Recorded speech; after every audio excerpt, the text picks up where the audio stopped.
Doa yang paling tinggi.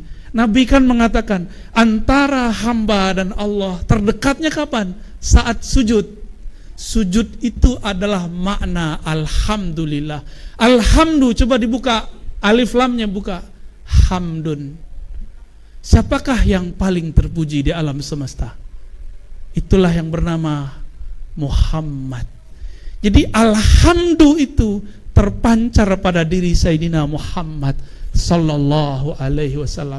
Maka makna lain dari alhamdu, yang paling bisa, yang paling sanggup berterima kasih kepada Allah, yang paling sanggup sempurna sujudnya kepada Rabbul Alamin, hanyalah yang bernama Muhammad. Itulah alhamdu. Maka untuk bisa mengenal Allah, jalur tol paling cepat adalah jalur al-Muhammadi, jalur orang yang paling terpuji, yang setiap hari dia memuji Allah. Dia tidak minta dipuji, dia nggak minta pahala. Adakah Nabi minta pahala? Nggak pernah. Nabi selalu minta apa yang pantas dilakukan hamba kepada Robnya.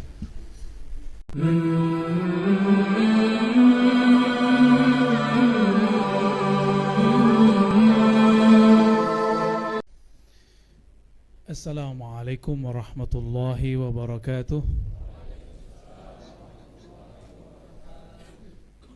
Alhamdulillah al-wahid al-ahad. Ashhadu an la ilaha illallah wa ashhadu anna Muhammadan abduhu wa rasuluh. Allahumma salli ala sayyidina Muhammad wa ala alihi wal mahdi khalifatihi wa sallim. Amma ba'du. Allahumma akhrijna min zulumatil wahmi wal jahli ilal ma'rifati wal ilmi, amin rabbal alamin. Allahumma salli ala sayyidina Muhammadin al-fatih lima ughliqa wal khatim lima sabaq, nasirul haqqi bil haqqi wal hadi ila siratikal mustaqim, wa ala alihi haqqa qadrihi wa miqdarihi al-azim. Ustadz Subki yang dimuliakan Allah, kuat juga tirakatnya itu ya. Kok bisa langsung kesedot dari bandara ke sini? Ya, sahabat saya manggil beliau sebenarnya di batin saya Syekh Ahmad Idris. Tapi waktu dulu kita jalan ke Masjid Agung, namanya gak ada, adanya Ustadz Hadi.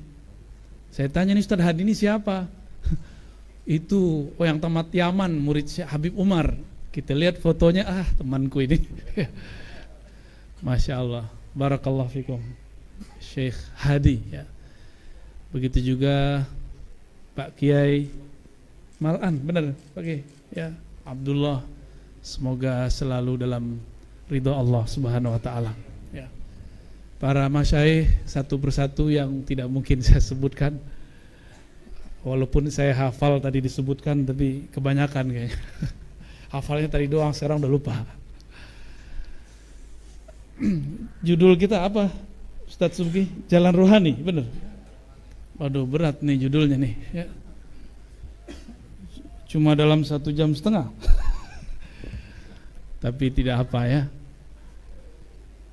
Jalan rohani, sebelum kita berbicara rohani, kita harus paham dulu bahwa diri kita ini lebih dari satu unsur. Kalau sudah paham unsur-unsur ini, baru bisa kita tahu dari jalur yang mana, dari unsur yang mana kita bisa mengenal Allah Subhanahu wa ta'ala. Sebelumnya khusus untuk kajian ini dan khusus untuk para muallim, para pendiri sekolah Islam di sini dan para masyayikh yang hadir yang berjuang untuk Ahlus Sunnah wal Jamaah, mari kita bacakan Al-Fatihah. A'udzubillahi minasyaitonir rajim. Bismillahirrahmanirrahim.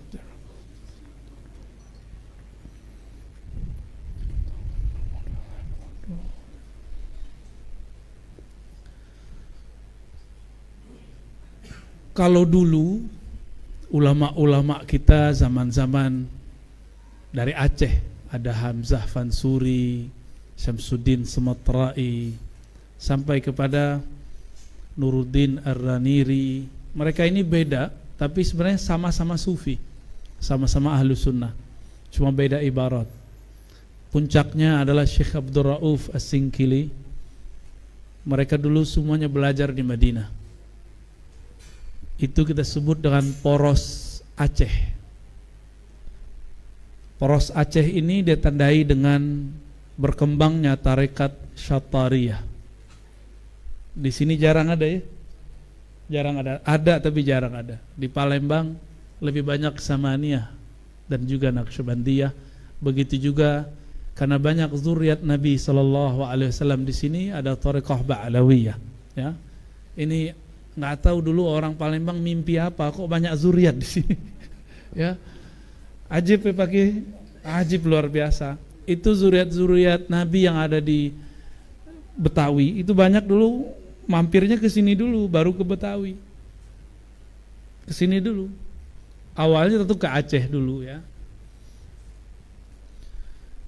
Poros Aceh ini kemudian berkembang tarekat Syatariyah. Lalu poros itu tiba-tiba hilang saja dan lanjutan sanadnya masih ada. Itu lanjutan sanadnya kalau di Jawa ada Syekh Abdul Muhi Pamijahan. Kalau di Sumatera Barat ada Syekh Burhanuddin Ulakan. Lalu setelah itu berganti porosnya, poros Palembang. Al-Falibani ditandai, jadi generasi setelahnya. Bedanya apa? Kalau dulu sufi ahli akidah, ahli kalam, sekarang poros Palembang ditandai dengan Syekh Muhammad Aqib, ya, Syekh Hasanuddin. Kemudian murid-murid mereka yang bernama yang paling terkenal Syekh Abdul Somad Al-Falimbani. Jadi itu murid dari Syekh Aqib ya, Syekh Hasanuddin itu muridnya itu. Ditandai dengan tarekat Samaniyah. Ada plusnya, musnidul hadis, ahli sanad hadis. Ini yang kurang disadari oleh kita sekarang. Bapak kalau cek Syekh Abdul Samad Al-Falimbani dan ke atasnya Syekh Muhammad Aqib, Syekh Hasanuddin, itu digelari oleh Syekh Yasin Al-Fadani dengan Al-Musnid. Apa arti Al-Musnid? Ahli sanad. Jadi dulu ahli hadis satu paket dengan mursyid tarekat. Jadi Syekh Abdul Samad itu mursyid tarekat. Tarekat apa beliau? Samaniyah, Khalwatiyah, Al-Qadiriyah. 3 tarekatnya langsung. Sebenarnya beliau punya tarekat lain, cuma ini yang dimasyhurkannya di negeri kita. Maka yang udah lama juga meninggal ya, Allah yarham, Syekh Zain Syukri, ya, gurunya Pak Kiai ya, apa sahabat? Guru jatuhnya, guru ya. Beliau adalah salah satu pewarisnya. Nanti ke atasnya ke Syekh Jauhari, terus nyambung. Saya juga dapat sanadnya, cuma dari jalur ahli hadis ya. Ajib itu. Kita mendapatkan ratib saman dari jalur orang Palembang. Sampai sekarang masih ada nggak ratib saman di sini? Tapi saya nggak tahu masih ada nggak talqin tarekat saman di sini. Kayaknya itu yang nggak ada ya. Bener. Talqin la ilaha illallah, talqin hu Allah, talqin Allah Allah. Ada nggak di sini? Udah nggak ada. Kalau di Aceh sisa tari doang, tari saman. Lumayan. Yang penting buktinya ada. Oh berarti dulu ada tarekat saman di Aceh. Ada tarekat Rifaiyah di Aceh. Ada tarekat Syatariyah di Aceh. Di sini seharusnya yang berkembang nanti tarekat Samaniyah berkembang bersama dengan sanad ahli hadis. Seharusnya. Cuma kadang terjadi yang tidak seharusnya. Makanya sahabat saya Syekh Idris kemudian mengambil ilmu lagi ke Yaman ya, supaya nyambung lagi nanti dengan para sahadah, para ulama-ulama kita. Sahabat-sahabat, teman-teman, hadirin hadirat mekanan Allah, ini refleksi aja biar manas-manasin orang Palembang ya. Orang Palembang ini Syekh Abdul Samad itu punya murid. Ada 2 sanadnya yang masyhur, satu anaknya, ya, putrinya, seorang putri, jadi Syekhah Fatimah binti Abdus Samad Al-Falembaniyah. Ada jalur yang lebih masyhur lagi, Syekh Nawawi Al-Bantani. Dari sinilah kemudian terselamatkan sanad ulama Palembang. Jadi kita sama orang Banten itu saudaraan Pak jadinya. Ya, kita bersyukur kepada mereka sudah menyelamatkan sanad ulama Sumatera Selatan, Syekh Abdul Samad Al-Albani. Walaupun kuburan beliau kan diperdebatkan, katanya di Thailand ya, benar di Thailand. Sahabat saya bilang kami udah ziarah ke Thailand dan di situ ada dipisah kepala sama badannya.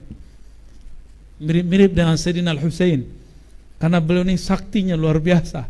Doa-doanya beliau itu bikin orang kebal. Ditembak sama Belanda tuh nggak ada yang tembus. Wallahu alam, tapi saya percaya ya itu karamatul aulia dari dulu. Makanya di Sumatera Barat ada pengembang tarekat Samaniyah namanya Syekh Abdurrahman Kumango. Nama kecilnya Alam Basifat. Berguru kepada Syekh Ahmad Amin Ridwan Al-Madani ke Madinah juga. Tapi itu beberapa generasi di bawah Syekh Abdul Samad Al-Falembani. Sama, di sana diajarkan orang bersilat. Kalau sekarang sisa silat lidahnya ya. Untuk apa kita menyebutkan silsilah ini? Orang kalau tahu sejarahnya dia akan semangat menggali masa lalunya.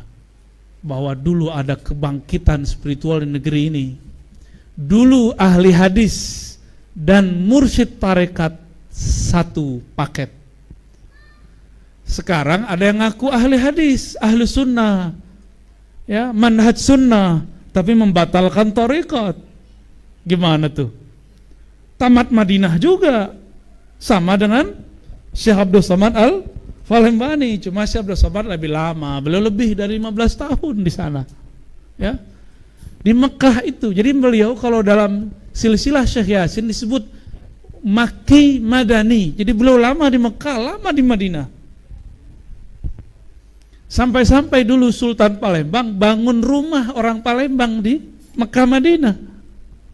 Maka di sana ada satu suku ditulis, suku orang Mekah, Al-Falembani. Ada suku begitu. Tanya aja kalau nggak percaya ya. Ada suku Palembang disebutkan dan mereka sudah menjadi turunan Arab, sudah ada yang jadi pejabat, ada yang jadi ulama, ada yang nggak jadi ulama juga banyak. Ya, ini biar panas nih ya. Biar kita sadar bahwa kita ini dulu sanad kita berkelas. Silsilah ulama kita dulu berkelas dulu. Sekarang gimana? Ya harus berkelas lagi. Untunglah terjadi kebangkitan ketika redup Aswaja di tanah haram Mekah Madinah direbut oleh kelompok sebelah. Yaman Allah pilih. Itulah nubuat Nabi waktu beliau hidup. Apa kata beliau? Al-iman Yaman. Iman itu di Yaman. Al-hikmah Yamaniyah. Hikmah itu oleh orang yang membawa sifat ke Yaman. Sifat Yamaniyah. Baik dia zuriat orang Yaman, zuriat habaib dari Yaman, ataupun dia santri dari Yaman. Maka kita beruntung masih ada di sini murid-murid ulama Yaman. Murid dari muridnya ulama Yaman. Itulah yang disebut al-hikmah Yamaniyah. Dan sekarang ajaibnya negeri ini Allah pilih sebagai tempat hijrahnya orang Yaman terbanyak, terutama ulama-ulama zuriat-zuriat dari Hadramaut ya, Hadarim, Tarim dan sekitarnya. Dan ini beruntungnya negeri kita. Hadirin hadirat dimulakan Allah. Lalu kita mau mulai dari mana untuk membuka jalan rohani? Kita buka dikit aja ya, gak mungkin buka banyak. Allah Subhanahu wa ta'ala pertama menurunkan ayat itu surat apa? Masih ingat? Apa? Kok jadi gak pede gitu? Takut ditanya sanad ya? Gak bakal ditanya antum sanad. Iqra bismi rabbikal ladzi khalaq.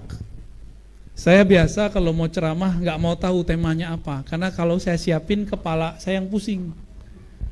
biar rohani saja yang bergerak. Ini saya baru tahu jadwal yang pagi ini, siang ini. Yang depan saya nggak mau pikirin, karena kalau pikirin pakai ro'yu, ngomongnya pakai rasio akal. Kalau pakai rasio akal, kepala kita mau pecah jadwal sepadat itu. Antum seksa aneh ya. Tapi kalau pakai rohani, insya Allah jalannya akan terbuka. Ini pun ayatnya baru ingat pas megang mic. Iqra bismi rabbikal ladzi khalaq. Ini jalur pintu rohani menuju Allah paling ringan, paling gampang, karena ngajinya cuma 1,5 jam. Iqra, apa arti iqra? Baca, itu mah terjemahan. Maknanya apa? Apa arti kata qara'a? Berjanji, oh jauh amat. Apa artinya? Qara'a, qara'na artinya jama'na. Ya, maka ikra berarti ijma. Ini makna rohani ya. Kalau makna zahir utlu, bacalah. Tapi kalau secara rohani artinya iqra bismi rabbikal ladzi khalaq.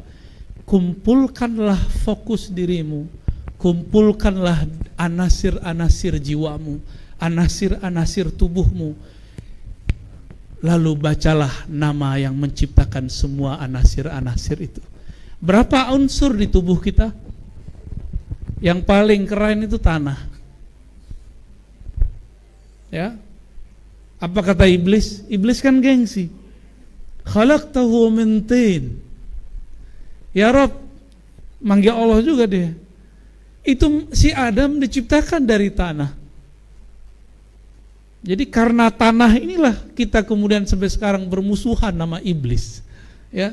Jadi urusan tanah ini bikin sengketa emang ya.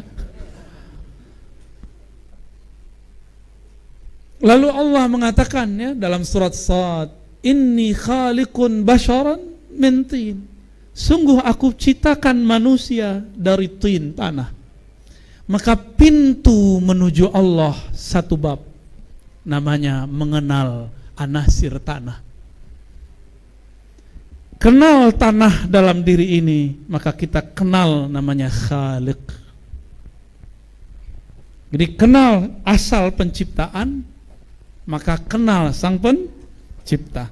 Ini yang disebut tauhid khalqiyah. Apa namanya? Tauhid penciptaan. Tanah di luar gedung ini bisa numbuhin tumbuhan enggak? Dia yang numbuhin? Enggak, mesti ada petani toh. Ditumbuhin enggak? Jadi tanah itu kalau dia terhampar di muka bumi, rumput, tumbuhan bisa tumbuh.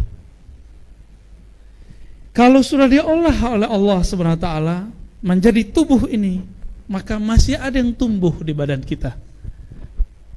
Pohonnya, rumputnya bernama rambut. Ya. Ini nih apa nih namanya? Cabangnya ya. Ini batangnya, disebut batang tubuh. Seperti pisang kalau sudah sampai kepada tinggi tertentu, dia tidak bertambah lagi. Sama, tubuh ini kalau sudah sampai pada puncaknya, dia tidak tambah lagi. Ya. Tubuh kita seperti itu. Saya mau tanya, apakah kita yang menumbuhkan satu rambut itu?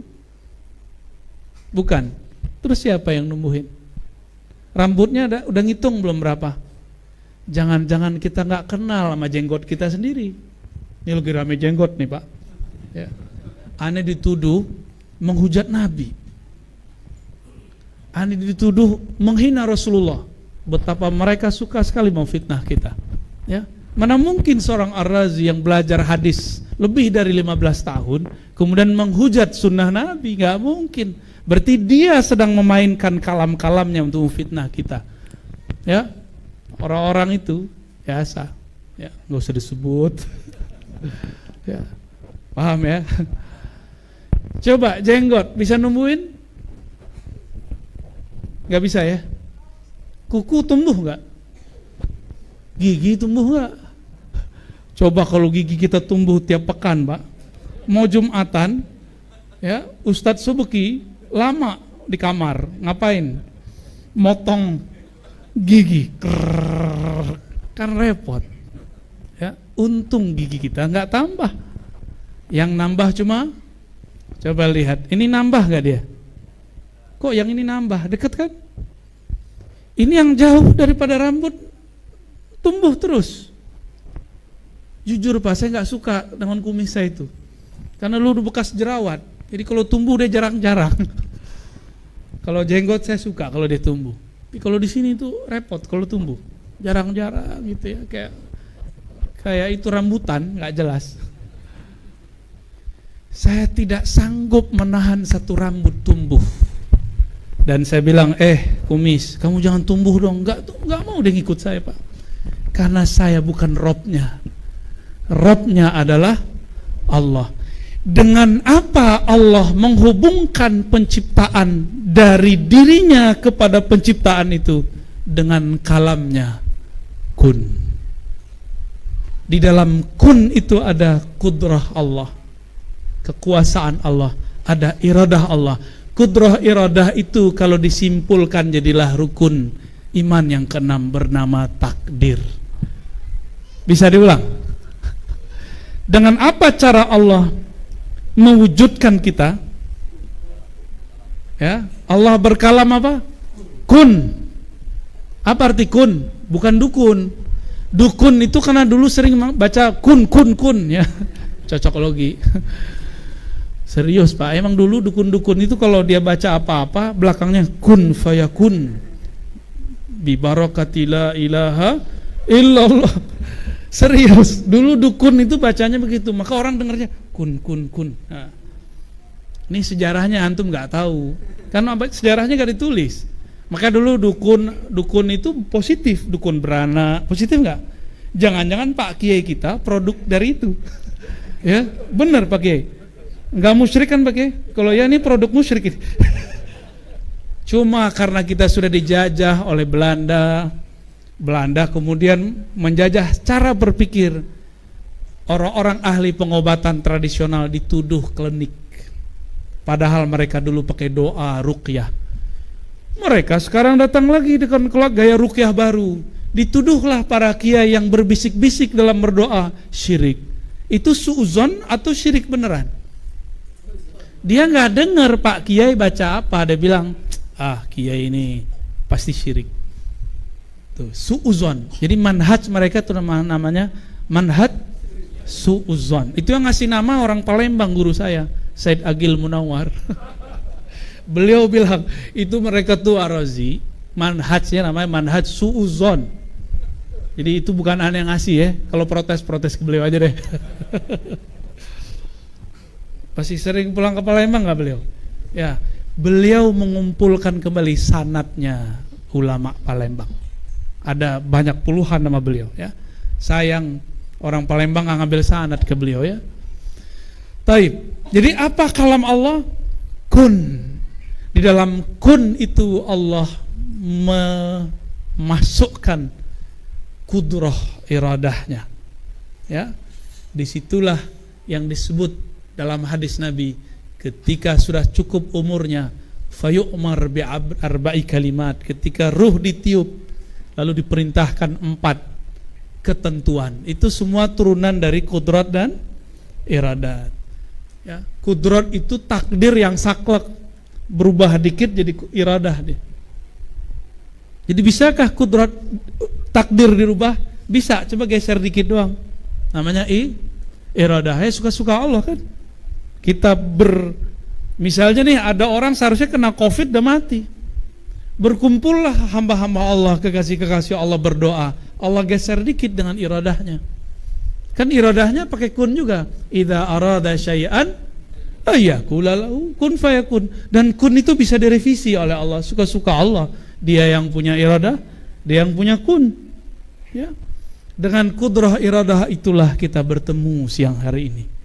Maka kita bersyukur kepada Allah Al-Qadir ya, Al-Muqtadir, menemukan kita sesama dalam cinta kepada Allah Subhanahu wa ta'ala. Atas dasar itulah kenapa sholat tidak sah kalau nggak baca Al-Fatihah. Karena di situ ada tanda syukur. Ayat kedua, Alhamdulillahi Rabbil. Apa maknanya? Terjemah dulu deh. Alhamdulillah apa terjemahannya? Segala puji. Itu udah biasa. Apa makna Alhamdulillah? Terima kasih, wahai Rob. Apa arti Rob? Yang tadi ngomong kun, nama lainnya Khaliq. Jadi Rob itu artinya apa? Khaliq. Jadi boleh diterjemahkan segala puji, terima kasih ya Allah yang menciptakan alamku. Rabbil alamin. Alamin, alam, mahwal alam, kullu ma siwallah. Alam itu segala sesuatu selain Allah. Tubuh kita bukan Allah kan? Benar. Jadi kalau baca Alhamdulillah jangan dibayangkan alam di luar, alam di sini yang dibayangkan. Baru dia bisa bergetar, Pak. Berarti di tubuh kita, di satu tetes darah ini ada cahaya rububiyah Allah. Makanya membunuh satu orang sama dengan membunuh semua orang. Faka'annama qatalan nas jami'a. Seakan-akan membunuh semua orang. Gimana? Udah ketemu belum Allahnya? Seharusnya sudah ketemu. Tapi namanya, ketemu apa? Ketemu namanya. Apa namanya dalam diri kita? Rob. Ya.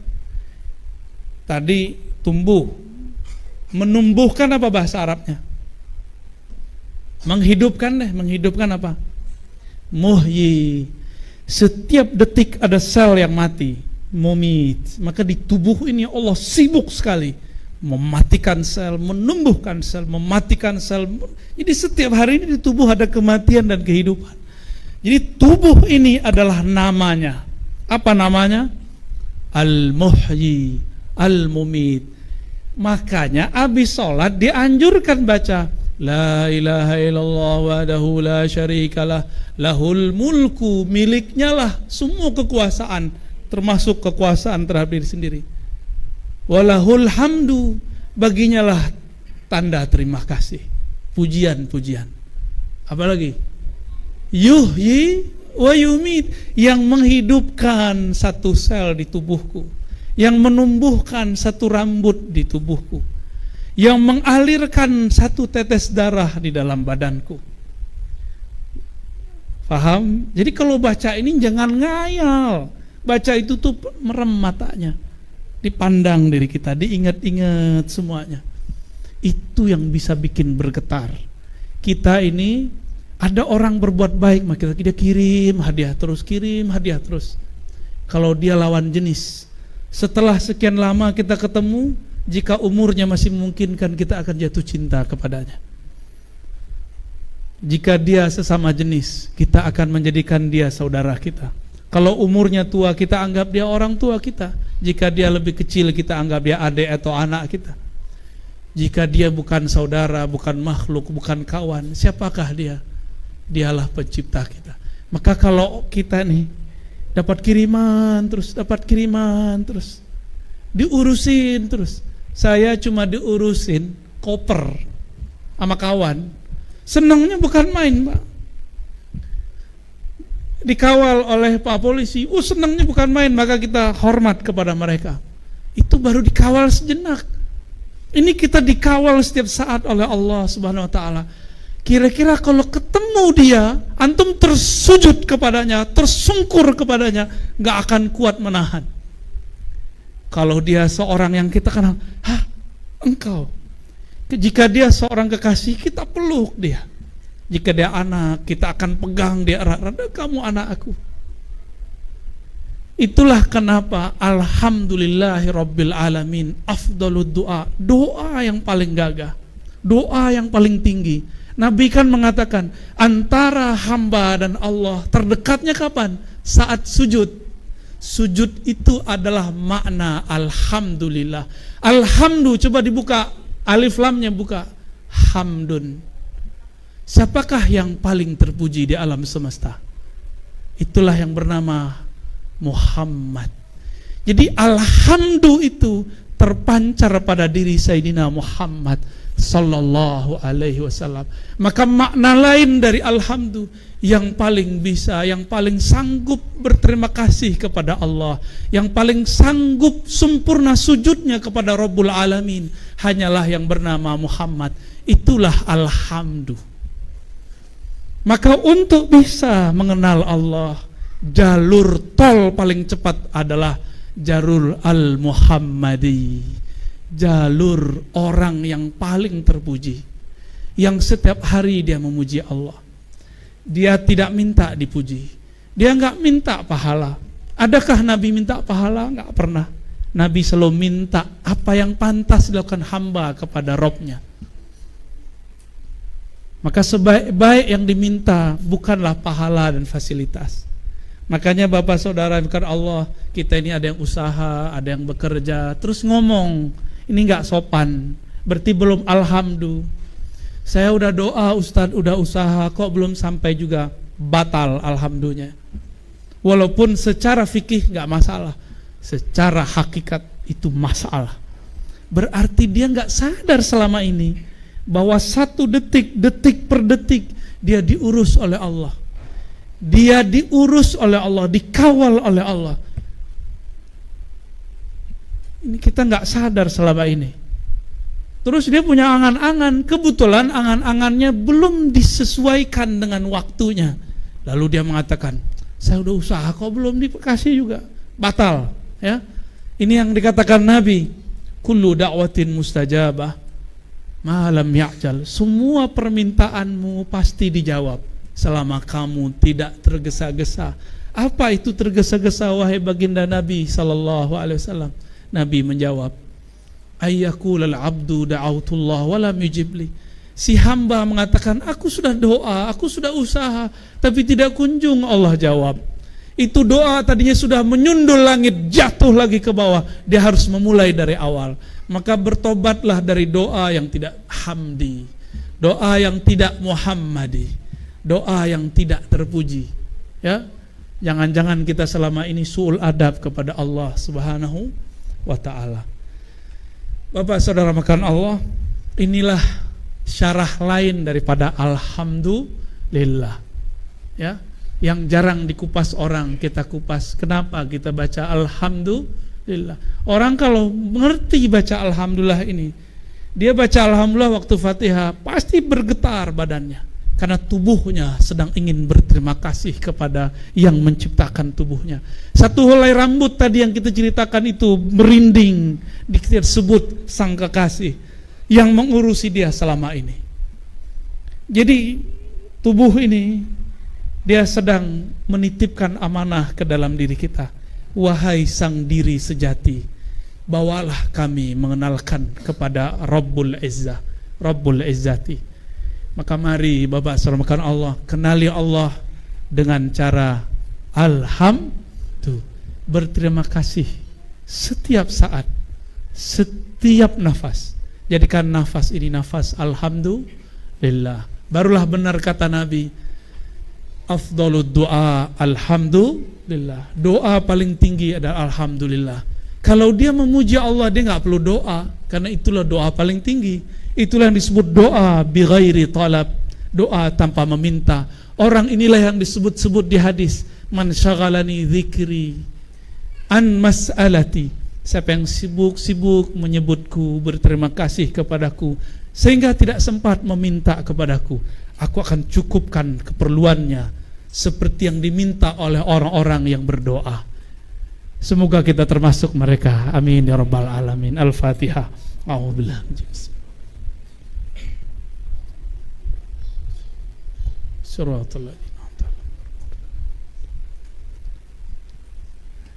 Itu pembukanya Ustaz.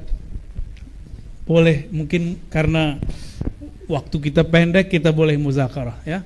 Nanti kalau aneh nggak bisa jawab, ini para kiai ada di samping kiri kanan kita. Baik, fadhal. Kiai Idris, permisi. Kemuliaan. Baik, para bapak ibu, para ustadz ustazah, para jamaah ini ada waktu untuk yang ingin bertanya kepada Buya Dr. Ar-Razi Hashim. Tapi sebelum itu, ini Buya, Ya. sebetulnya kemarin itu waktu Lebaran saya silaturahim ke beliau, Kiai Idris itu. Kata beliau nanti kunjungan Buya itu mau ada daurah para ustadz, ustazah, ya, ustadz muda, sehingga untuk membentengi dan juga memberikan pemahaman yang lebih detail soal itu tadi menghadapi kelompok suuzon, ya, karena memang di Palembang ini luar biasa, sampai ada Buya ini hadir juga, ada ustazahnya cerita sama saya, dia itu sama suaminya sudah 8 tahun menikah, tapi karena dia itu menghidupkan namanya sholawat, zikir, terus cinta aulia, sampai difitnah, ya, dituduh sesat dan pisah sekarang, ya. Jadi saya masya Allah. Yang tanya, fitnah siapa? suaminya. Masya Ya. Allah. Padahal di suami istri hafizoh, ya. Nah, jadi dan sekarang saya tampung di pesantren, istrinya tadi punya anak 2 di pesantren Kiai Merogan, ingin mengabdi, beliau hafal Al-Qur'an, ya. Dan Hijab kabul. Hijab kabul gak? Bukan, saya terima untuk mengajar, ya. Saya terima untuk mengajar, ya. Jadi nah, cuma memang di pesantren kita juga Buya, kita hidupkan rumah suluk Thariqah Naqsabandiyah, ya. Allah. Jadi saya juga selama ini dengan jamaah, ya, karena memang agak mungkin sekarang sudah aneh, sudah asing, ya, namanya Robito, namanya amalan-amalan Thariqah, ya. Jadi ini apa sesat apa enggak Ustaz? Itu saya kira perlu nanti Ustaz Idris kalau misalnya ada waktu dengan Buya, ya, ustaz-ustaz muda ini dibentengi, diberikan pemahaman yang lebih menyeluruh soal jalan rohani ini, ya. Karena memang seperti di Palembang ini kata saya, padahal sejarah historisnya Kemalan dari Ustaz Andi Saripudin dulu berkembang biak namanya Thariqah, ya, dengan syariah ini tidak ada tabrakan. Tapi sekarang dengan para ustadz juga banyak, ya Ustadz, ini ada yang orang ngamalin tarekat tapi enggak sholat, sehingga yang disalahkan tarekatnya itu Buya. Nah ini kan kita jadi ini sendiri, sedangkan jamaah hari ini luar biasa, medsos dan lain sebagainya, kita takut Islam ini jadi semakin kalau orang-orang Thariqah, orang-orang sufi ini kan biasanya nggak mau yang vokal kayak Buya ini, yang tampil terus siap berhadap-hadapan, ya. Nah ini mungkin sudah waktunya supaya lebih bisa mengklarifikasi. Nah saya kira saya buka kesempatan bagi yang ingin bertanya. Nah ini mungkin satu-satu dulu biar ini kalau ada waktunya bisa di sini. To the point. Ya. Bismillahirrahmanirrahim. Assalamualaikum warahmatullahi wabarakatuh. Yang dimuliakan Buya Ar-Razi, untuk mempersingkat saya pendek saja, dari uraian Buya ini sangat menarik sekali dan insya Allah bisa dipahami, terutama untuk jalan rohani. Tadi Buya telah menjelaskan di dalam untuk mengetahui memahami jalan rohani kita harus tahu tentang asal usul diri. Di situ Buya sampaikan ada 4 anasir, yaitu tanah, air, angin dan api. Nah, barangkali anasir 4 ini masih mungkin sesuai dengan penjelasan Buya bahwa di dalam diri ini sendiri, diri zahir, diri batin, diri syir maupun diri zat maha suci itu yang semua terkandung di dalam diri ini yang kita sebut manusia ini, yang tadi Buya jelaskan, dia yang menumbuhkan, dia yang memperlihatkan, mungkin dia yang mendengarkan. Pertanyaan saya Buya, bagaimanakah untuk menghubungkan dia tadi di dalam surat Ali Imran ayat 6, wallazi yusawwirukum fil arhami kaifa yasha la ilaha illa huwal azizul hakim. Di situ katanya dialah yang membentuk rupamu di dalam rahim ibumu menurut apa yang dia kehendaki. Tiada Tuhan selain dia yang maha perkasa lagi maha bijak. Kemudian Buya, kami kaitkan lagi Setelah proses ini dalam bentuk segumpal darah, daging, tulang, kulit, dan utuh menjadi seorang berjasad, ya, yang kita sebut bayi, maka pada masanya, pada waktunya itu, kalau kita lihat di dalam Quran surat An-Nahl ayat 78, di sana dijelaskan juga di dalam Al-Quran itu, wallahu akhrajakum min butuni ummahatikum la ta'lamuna syai'a wa ja'alakum, dan seterusnya, Bu ya, bahwa di sana dijelaskan bahwa akulah, dialah katanya kan, yang mengeluarkan kamu itu dari perut rahim ibumu dalam keadaan kamu tidak mengetahui. Dia yang memberikan pendengaran, dia juga yang memberikan penglihatan, dan dia memberikan hati kepada kamu agar kamu bersyukur. Ya. Pertanyaan kami, Buya, mohon penjelasan, Buya, supaya kita tidak banyak di dalam Al-Quran itu, maksudnya jangan salah paham kami yang memahami. Selalu nanti kata-kata di dalam Al-Quran selalu kita isbatkan ke Tuhan, Buya. Selalu kita mengisbatkan ke Tuhan. Mohon penjelasan, Buya, dia di sini, siapakah dia di sini? Itu barangkali hanya pertanyaan yang saya ajukan. Mungkin menyusul pertanyaan kedua. Terima kasih. Bapak ini bertanya menanya ini ya. Tapi bagus, Pak. Jadi keluar semua perbendaharaannya. Berarti saya yakin di Palembang masih ada orang yang belajar ilmu ini, ya. Selamat, Pak, ya. Sabar, Pak, yang lain. Saya tahu Bapak yang lain gak sabar. Tapi saya girang, Pak, berarti ilmu ini masih ada. Cuma ilmu ini ada yang disambet sama iblis di tengah jalan, ada yang diselamatkan oleh Nabi Muhammad SAW. Ya. Waktu iblis dulu tidak mau sujud, apa kata iblis? Ya Rabb, aku cukup sujud hanya kepadamu, tidak kepada selainmu. Ya Rabb, aku begini kan engkau juga yang menentukan. Wah, iblis kurang ajar, dia nyalain Allah dia. Ya. Nah, ilmu iblis ini nyambet ilmu hakikat, hati-hati. Maka al-haqiqah itu ada dua, al-haqiqah iblisiyah, ada al-haqiqah al-muhammadiyah. Hati-hati. Ada hakikat iblis.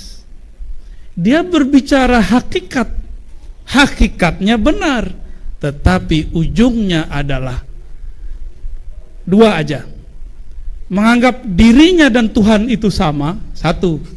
Yang kedua, jika tidak sama, salahkan saja dia. Dua aja. Kalau al-haqiqah al-muhammadi,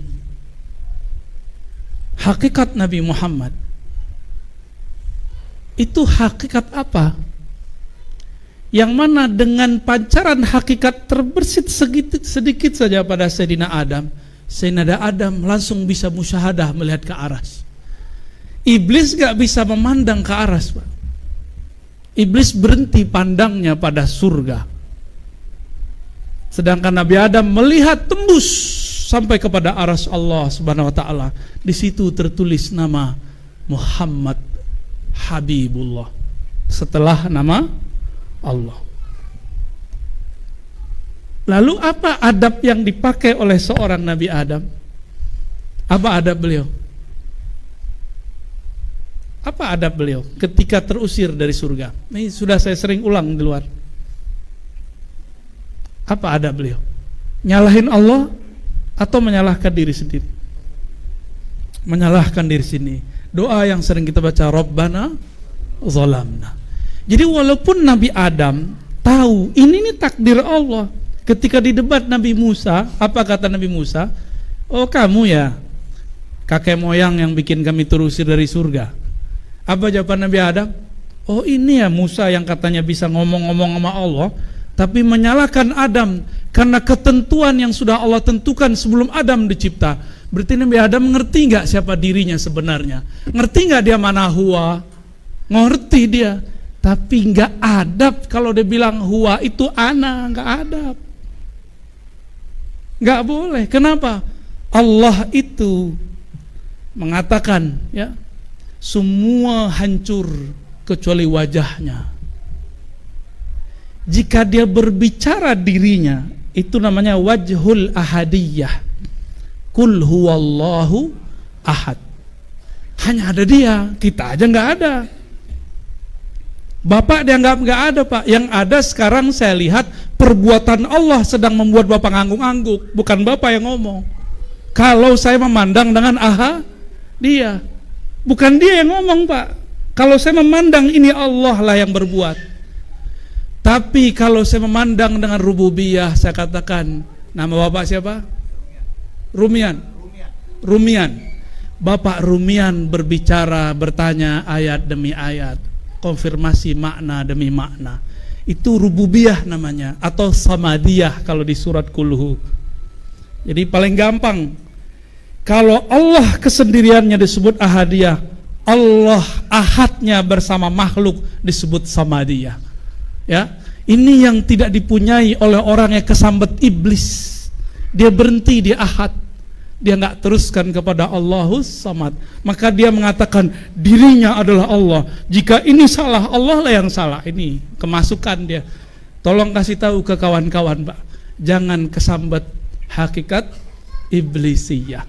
Jadi ada dua cara Allah mengenalkan dirinya, satu ahadiyah, satu samadiyah. Atau disebut istilah kerennya sekarang uluhiyah, rububiyah. Tapi beda sama yang seberang, ya. Uluhiyah itu Allah memandang dirinya sendiri, al-ahad fi ahadiyatihi, ahad dalam esanya. Sedangkan samad, rububiyah itu al-ahad fi khalqiyatihi, fi kasfil kasrah, itu esanya yang terpancar dalam banyaknya makhluknya. Tapi dia tetap esa, ya. Yang banyak kan makhluk, penciptanya tetap satu. Wallahu a'lam bishawab. Tolong disampaikan, Pak. Saya girang, Pak, ternyata ilmu itu masih ada. Ya, lanjut. Masih ada. Nah ini.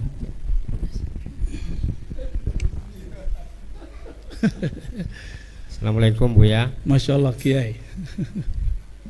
Ini bertanya apa menanya nih, Kiai?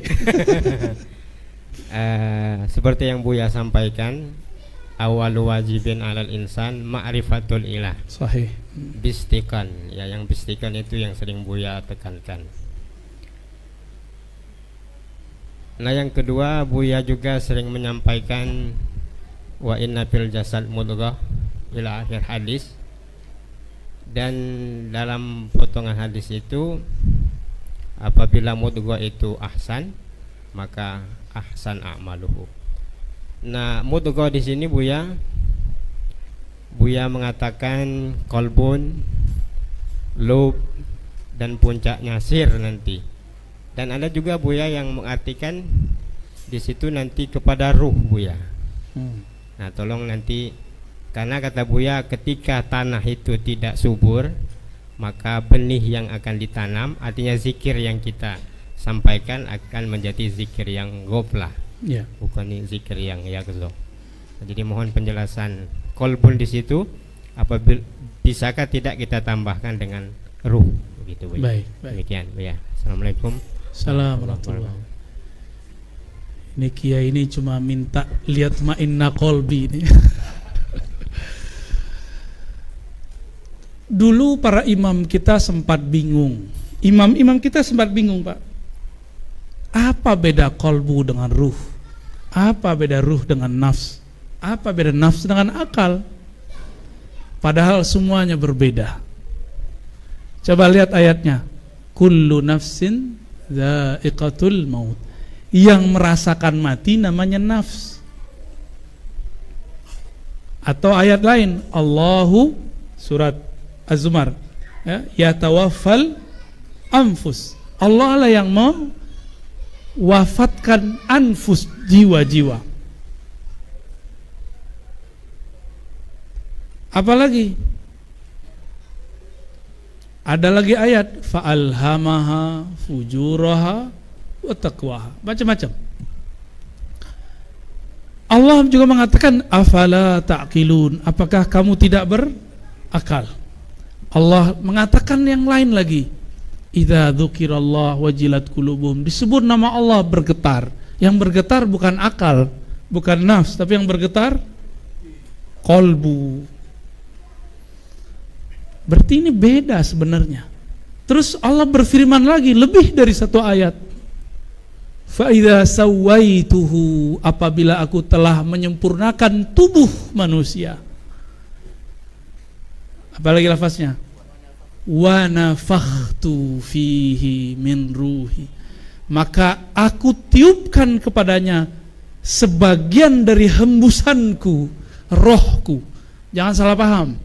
Ini banyak yang salah paham, ntar jadi Tuhan dia, ya. Ngaku dia ruhullah, kan gawat. Coba perhatikan, inni khaliqun basyaran min tin. Rumusnya gitu.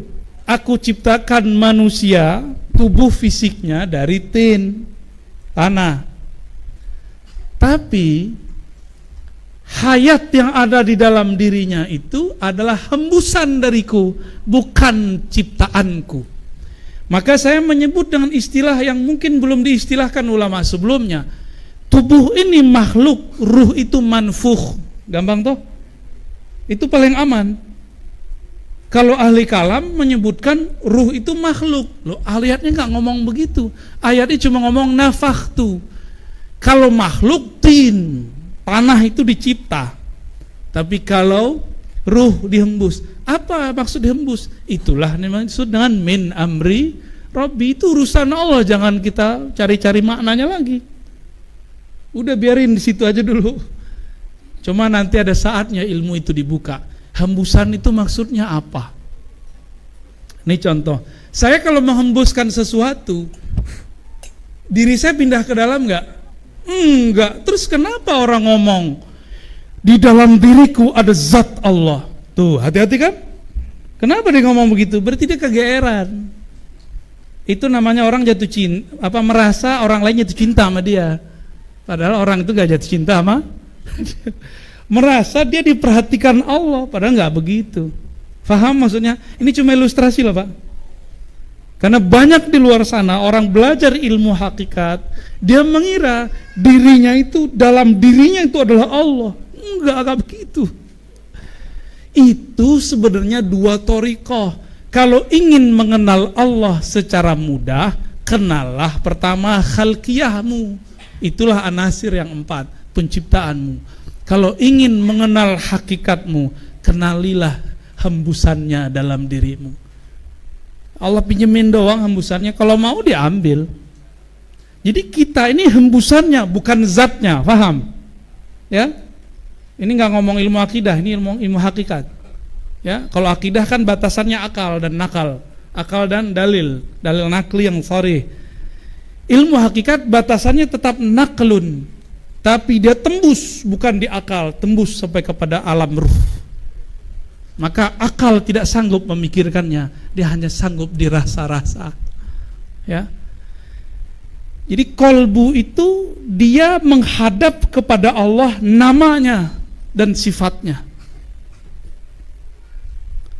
Tubuh ini juga menghadap kepada namanya, tapi bukan sifatnya. Maka tadi saya katakan, di satu helai rambut ada percikan nur, nama Al-Muhyi. Sedangkan nama secara utuh hanya dapat ditampung di kolbu.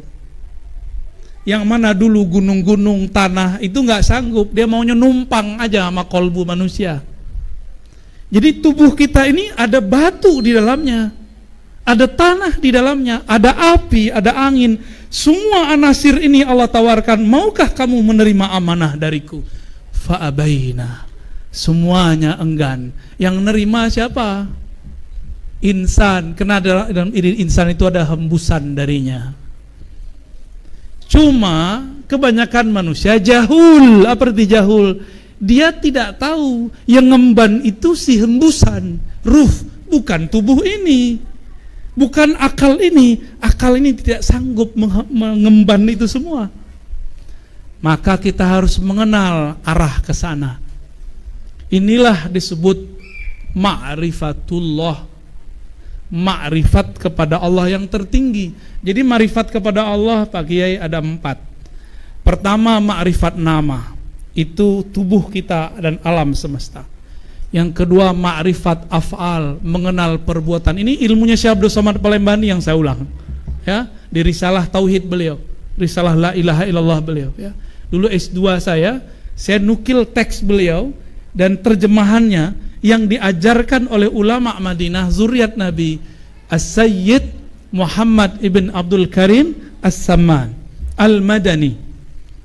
Beliau punya thariqah namanya thariqah Al-Muhammadiyah, tapi karena namanya bernisbat ke Samman disebut Samaniyah. Yang ketiga disebut ma'rifatus sifat. Ma'rifatus sifat itu dari kolbu ke lub. Kolbu, fuad, lub, itulah mi'rajnya kolbu. Jadi sebenarnya Nabi sama wali bedanya satu aja. Kalau Nabi ruhnya bermi'raj, tubuhnya pun dibawa sama sendal-sendalnya dibawa. Kalau wali bermi'raj dari alam zahir masuk ke alam dirinya yang paling batin, yang paling sir. Sampai ke sifat udah wali, Pak. Sehingga dia memandang segala sesuatu semuanya adalah percikan dari sifat-sifat Allah. Itulah puncak dari kitab Martabat 7. Ya, At-Tufah Al-Mursalah. Apa kata beliau? Enggak ada di alam semesta ini sesuatu kecuali di situ ada percikan dari wujudnya. Karena kalau ada sesuatu bukan dari wujudnya, bukan dari kunnya, bukan dari hembusannya, berarti ada selain dia pencipta alam. Dan la wahdahu la syarikalah, tiada sekutu baginya. Wah, udah kemana-mana nih, Pak. Aneh nahan-nahan di asma, antum bawa-bawa juga ke sana. Tafadhal, masih ada waktu. Masih ada satu lagi, Ustaz. Ya, silakan.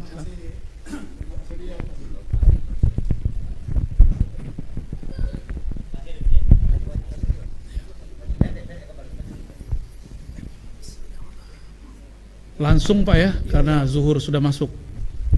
Tanyanya pendek, jawabnya pendek. Baiklah Buya, terima kasih Buya.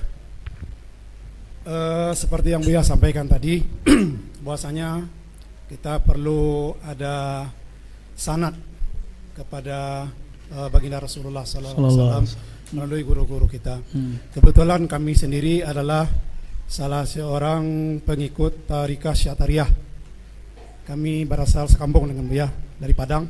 Tuanku Sidi ini ya. Tetapi Buya, di dalam perjalanan mursyid atau guru kami sudah dipanggil oleh Allah Subhanahu wa taala.